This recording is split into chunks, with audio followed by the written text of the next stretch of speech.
This is the furthermore video on cyanobacteria to make understanding more clear. So as you know, it is made up of four layer. The outer one is the mucilaginous sheath, second one is the capsule, third is the cell wall, and the fourth one is the plasma membrane. Okay, along with that cytoplasm के अंदर क्या present होता है?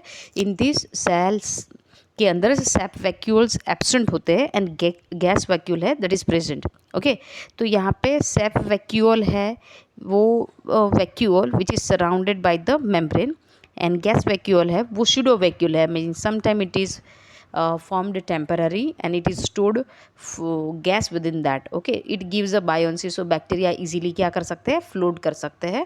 The another one in the one more peculiarity of the cell is कि peripheral portion है cell का, वहाँ पे there is a presence of thylakoid which consists of chlorophyll A and phycobilins, and just because of this thylakoid and which consisting of chlorophyll and phycobilin, so it gives a specific color to the boundary cell.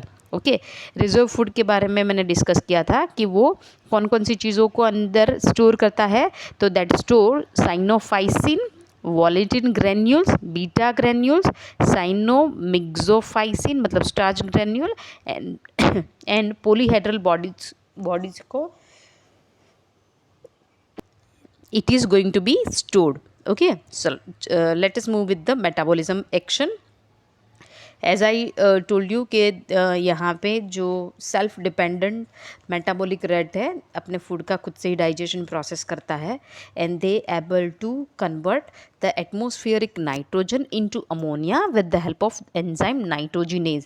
और ये भी यहाँ पे कौन कर रहा है, ये this specific function is specialized और done by the heterocyst cell.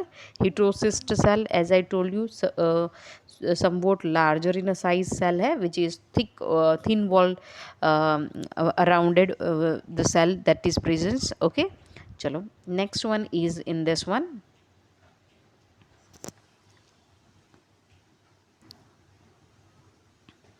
यहाँ पे द सेकेंड वन इज ये जो हिट्रोसिस्ट है हैज़ अ टर्मिनल पोर, जिसको हम लोगों ने पोलर ग्रेन्यूल्स के फॉर्म में डेवलप होगा आगे जाके, ऐसा बताया है.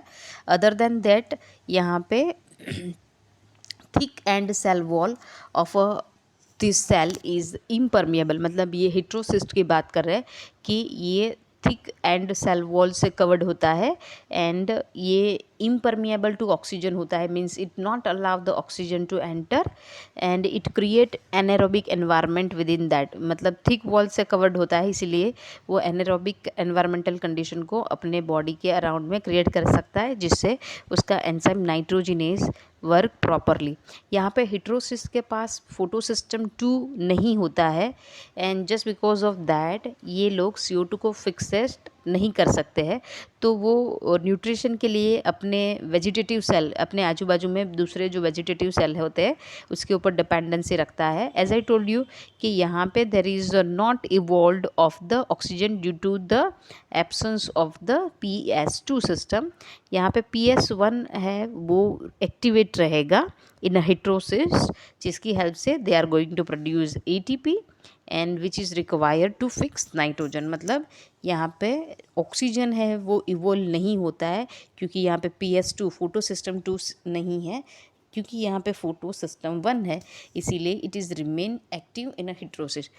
Basically what is the difference between photo system 2 and 1. जो फोटो सिस्टम 2 है वो जो सनलाइट के रेडिएशन होते हैं उसमें 700 नैनोमीटर वेवलेंथ से वो एक्टिवेट होता है इसीलिए, और दूसरा जो सिस्टम है वो 680 नैनोमीटर वेवलेंथ से एक्टिवेट होता है. तो on the basis of that it is divided into photo system 1 and photo system 2.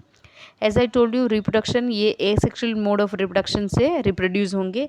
एक है binary fission, 1 single cell divided into 2 equal part. दूसरा है with the help of हिट्रोसिस्ट.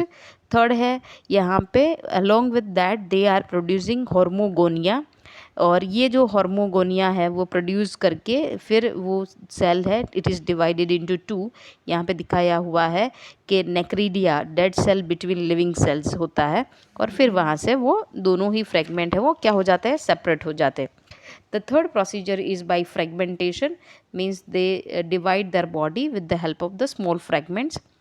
Fifth one है bye एकाइनेट्स. एकाइनेट्स मतलब क्या, ये लोग क्या करते हैं अनफेवरेबल कंडीशन में they are forming a cell wall around them, और वो सेल वॉल एकदम थिक होती है. अपने अंदर ये जो सेल होता है वो फूड का स्टोर कर लेते हैं और फिर वो रेस्टिंग स्टेज में चले जाते हैं. एकाइनेट्स मतलब इन अनफेवरेबल कंडीशन ये सेल फूड का स्टोर करके बॉडी के अराउंड में एक थिक लेयर बना देंगे और it is behave as the non living thing. Okay, चलो what is the importance of the cyanobacteria, ये कहाँ कहाँ पे हम लोगों को काम लगते हैं. जैसे मैंने बताया, पहला यूज़ तो सबसे पहला एटमॉस्फेयर के अंदर से नाइट्रोजन को कोई प्लांट डायरेक्टली यूज़ नहीं कर सकता है, तो क्या करते हैं ये फैसिलिटी प्रोवाइड करते हैं प्लांट को कि डायरेक्टली एटमॉस्फेयर का जो नाइट्रोजन होता है उसको नाइट्रेट एंड नाइट्राइट फॉर्म में कन्वर्ट करके सॉइल के अंदर फिक्स करता है, एंड सॉइल से कोई भी प्लांट उसको आसानी से उठा के अपना प्रोटीन सिंथेसिस कर सकता है. यहाँ पे नेचुरली अगर ऐसे बायो फर्टिलाइजर्स हमें मिलेंगे तो we not have to use a chemical fertiliser. The second use कि यहाँ पे जो पेडी फील्ड होती है वहाँ पे एलोसीरा करके बैक्टीरिया मतलब ब्लू ग्रीन algae है जिसको नेचुरली कल्टीवेट किया जाता है, जिससे वो एटमॉस्फेयर के नाइट्रोजन को सॉइल के अंदर एस्टैब्लिश कर पाए और प्लांट उसको इजीली यूज़ कर पाए. द नेक्स्ट वन इज़ यहाँ पे जो BGA है वो बहुत सारे प्लांट के साथ सिम्बायोटिक एसोसिएशन करते हैं. सो साइकस के साथ nostoc and anabaena, cycas root के साथ nostoc and anabaena bacteria symbiotic association से रहते हैं जिसका नाम है कोरोलॉइड रूट. दूसरा एग्जांपल है fungi and blue green algae के बीच में, ये एसोसिएशन को हम लोग लाइकेंस बोलेंगे, जहाँ पे फंजाई BGA को रहने के लिए घर देंगी. दूसरा फंजाई है वो सॉइल में से न्यूट्रिएंट को एब्जॉर्ब करके BGA को प्रोवाइड करेगा.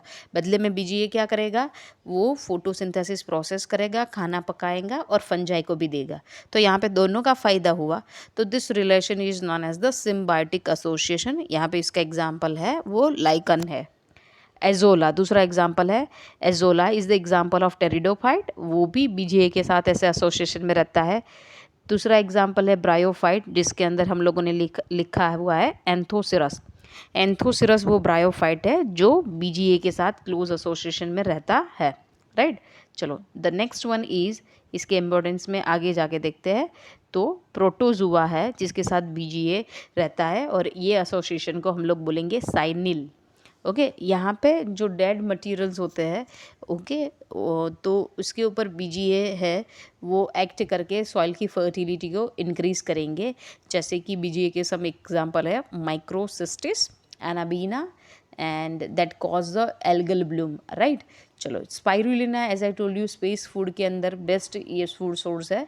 स्पाइरुलिना अपने बॉडी के अंदर रिच प्रोटीन को स्टोर करता है और यहाँ पे उसको कल्टीवेट करना भी बहुत ही इजी है. एक वाटर टैंक के अंदर आसानी से आप स्पाइरुलिना को ग्रो कर सकते हो. राइट, और क्योंकि ये सिंगल सेल है BGA स्पाइरुलिना में हम लोग टॉक करें तो ये स्पाइरुलिना सिंगल सेल है जो प्रोटीन को सिंथेसाइज करता है, इसीलिए ऐसे प्रोटीन को हम लोग बोलेंगे SCP, सिंगल सेल प्रोटीन. एक ही सेल है जो प्रोटीन का सिंथेसाइज कर रहा है, so it is known as the SCP.